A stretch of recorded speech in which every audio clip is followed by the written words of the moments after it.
അസ്സലാമു അലൈക്കും വറഹ്മത്തുള്ളാഹി വബറകാതുഹു. പ്രിയ സഹോദരങ്ങളെ, ഇന്ന് നമ്മൾ സംസാരിക്കാൻ പോകുന്നത് ഓരോ മുസ്ലിമിൻ്റെയും ജീവിതത്തെ മാറ്റിമറിക്കാൻ കഴിയുന്ന ഒരു വിഷയത്തെക്കുറിച്ചാണ്. നമ്മൾ എല്ലാവരും അള്ളാഹുവിൻ്റെ കരുണ ആഗ്രഹിക്കുന്നവരാണ്. നമ്മുടെ പാപങ്ങൾ പൊറുക്കപ്പെടണമെന്നും സ്വർഗം ലഭിക്കണമെന്നും നാം ആഗ്രഹിക്കുന്നു. എന്നാൽ പലപ്പോഴും നമുക്ക് അറിയാതെ തന്നെ ചില പാപങ്ങളിൽ വീഴുകയും അള്ളാഹുവിൽ നിന്ന് അകലുകയും ചെയ്യാറുണ്ട്. അതുകൊണ്ട് ഇന്ന് നമ്മൾ സംസാരിക്കുന്നത് തൗബയുടെ മഹത്വത്തെക്കുറിച്ചാണ്. അള്ളാഹുവിലേക്ക് മടങ്ങി വരുന്നതിനെ മഹത്വത്തെക്കുറിച്ചാണ്. ഒരു മനുഷ്യനും പൂർണ്ണനല്ല. ആദം നബി അലൈഹി ഇസ്ലാമിൻ്റെ സന്തതികളായ നാം എല്ലാവരും തെറ്റുകൾ ചെയ്യുന്നവരാണ്. ചിലപ്പോൾ നമുക്ക് അറിയാതെ തെറ്റുകൾ സംഭവിക്കും, ചിലപ്പോൾ അറിഞ്ഞുകൊണ്ട് തന്നെ പാപങ്ങൾ ചെയ്യുകയും ചെയ്യും. എന്നാൽ ഒരു വിശ്വാസിയുടെ പ്രത്യേകത അവൻ തെറ്റ് ചെയ്യില്ല എന്നതല്ല, തെറ്റ് ചെയ്താൽ അള്ളാഹുവിലേക്ക് മടങ്ങി വരും എന്നതാണ്. ഇന്ന് പലരും കരുതുന്നത്, ഞാൻ ഒരുപാട് പാപങ്ങൾ ചെയ്തിട്ടുണ്ട്, ഇനി എനിക്ക് അള്ളാഹു പുറത്തു തരില്ല എന്നാണ്. എന്നാൽ അത് ശൈത്വാൻ്റെ ഏറ്റവും വലിയ ചതിയാണ്. കാരണം അള്ളാഹുവിൻ്റെ കരുണയേക്കാൾ വലിയ പാപം ഈ ലോകത്തിൽ ഇല്ല.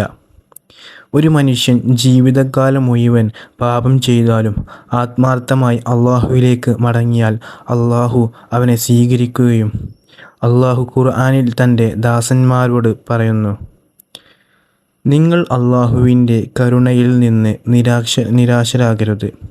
എത്ര മനോഹരമായ വാക്കുകളാണിത്. ചിലപ്പോൾ നാം രാത്രിയിൽ ഒറ്റയ്ക്കിരിക്കുമ്പോൾ നമ്മുടെ ജീവിതത്തെക്കുറിച്ച് ചിന്തിക്കും. ചെയ്ത തെറ്റുകൾ ഓർമ്മ വരും, ഹൃദയം വേദനിക്കും. അപ്പോൾ നമ്മൾ മനസ്സിലാക്കേണ്ടത് ഇതാണ്: ആ വേദന അള്ളാഹു നമ്മളെ തിരികെ വിളിക്കുന്നതിൻ്റെ അടയാളമായിരിക്കാം. അള്ളാഹു ഒരു അടിമയുടെ തൗബയിൽ സന്തോഷിക്കുന്നു. മരുഭൂമിയിൽ തൻ്റെ ഒട്ടകവും ഭക്ഷണവും നഷ്ടപ്പെട്ട ഒരാൾ എല്ലാം അവസാനിച്ചു എന്നു കരുതി ഇരിക്കുമ്പോൾ അത് തിരികെ കിട്ടിയാൽ അവന് എത്ര സന്തോഷമുണ്ടാകുമോ, അതിനേക്കാൾ സന്തോഷം അള്ളാഹുവിന് തൻ്റെ അടിമ തൗബ ചെയ്യുമ്പോൾ ഉണ്ടാകുമെന്ന് നബി സല്ലല്ലാഹു അലൈഹി വസല്ലം പഠിപ്പിച്ചിട്ടുണ്ട്. ഇന്ന് നാം ജീവിക്കുന്ന കാലഘട്ടത്തിൽ പാപം ചെയ്യുന്നത് വളരെ എളുപ്പമാണ്. ഒരു മൊബൈൽ ഫോൺ മതി, ഒരു ക്ലിക്ക് മതി. കണ്ണുകൾ പാപം ചെയ്യും, ചെവികൾ പാപം ചെയ്യും, നാവുകൾ പാപം ചെയ്യും, ഹൃദയം പോലും പാപത്തിലേക്ക് വഴുതിപ്പോകും. എന്നാൽ അതിനേക്കാൾ എളുപ്പമാണ് തൗബ. കാരണം തൗബയ്ക്ക് പണം വേണ്ട, പ്രത്യേക സ്ഥലം വേണ്ട, ആരുടെയും സഹായവും വേണ്ട. ഒരു ഹൃദയം മാത്രം മതി, സത്യസന്ധമായ ഒരു കണ്ണുനീർ മാത്രം മതി. രാത്രിയുടെ നിശബ്ദതയിൽ കൈകൾ ഉയർത്തി, യാ അല്ലാഹ്, ഞാൻ തെറ്റ് ചെയ്തു, എന്നോട് പൊറുക്കണമേ എന്ന് പറഞ്ഞാൽ അത് കേൾക്കാൻ അള്ളാഹു തയ്യാറാണ്. നമ്മൾ അള്ളാഹുവിനെ മറന്നാലും അള്ളാഹു നമ്മെ മറക്കുന്നില്ല. ചില ആളുകൾ വർഷങ്ങളായി നമസ്കാരം ഉപേക്ഷിച്ചിരിക്കാം, ചിലർ ഖുർആൻ ഓതാതെ ജീവിച്ചിരിക്കാം, ചിലർ വലിയ പാപങ്ങളിൽ അകപ്പെട്ടിരിക്കാം. എന്നാൽ ഇന്നും അവസരം അവസാനിച്ചിട്ടില്ല. ശ്വാസം ഉള്ളിടത്തോളം തൗബയുടെ വാതിൽ തുറന്നിരിക്കുന്നു.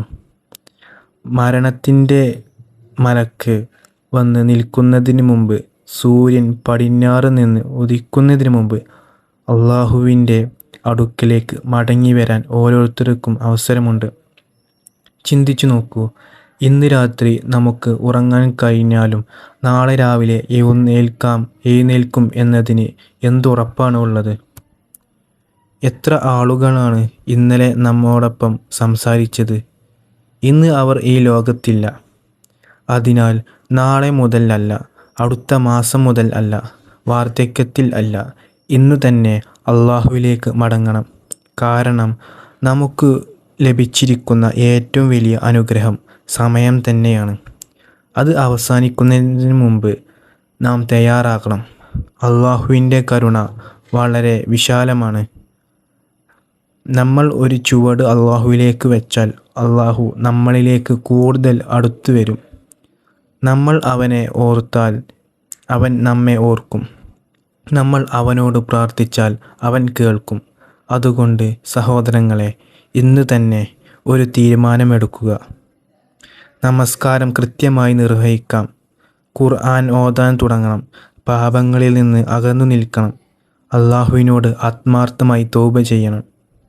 കാരണം ജീവിതത്തിൽ നമ്മൾ എത്ര സമ്പാദിച്ചു എന്നതല്ല അവസാനം ചോദിക്കപ്പെടുക, അള്ളാഹുമായുള്ള നമ്മുടെ ബന്ധം എങ്ങനെയായിരുന്നു എന്നതാണ്. പ്രിയ സഹോദരങ്ങളെ, അള്ളാഹുവിൻ്റെ കരുണയിൽ നിന്ന് ഒരിക്കലും നിരാശരാകരുത്. എത്ര വലിയ പാപിയാണെങ്കിലും അള്ളാഹുവിലേക്ക് മടങ്ങി വരാൻ വൈകിയിട്ടില്ല. അള്ളാഹു നമ്മുടെ എല്ലാ പാപങ്ങളും പുറത്തു തരികയും സത്യമായ തൗബ ചെയ്യാനുള്ള തൗഫീഖ് നൽകുകയും ചെയ്യുക.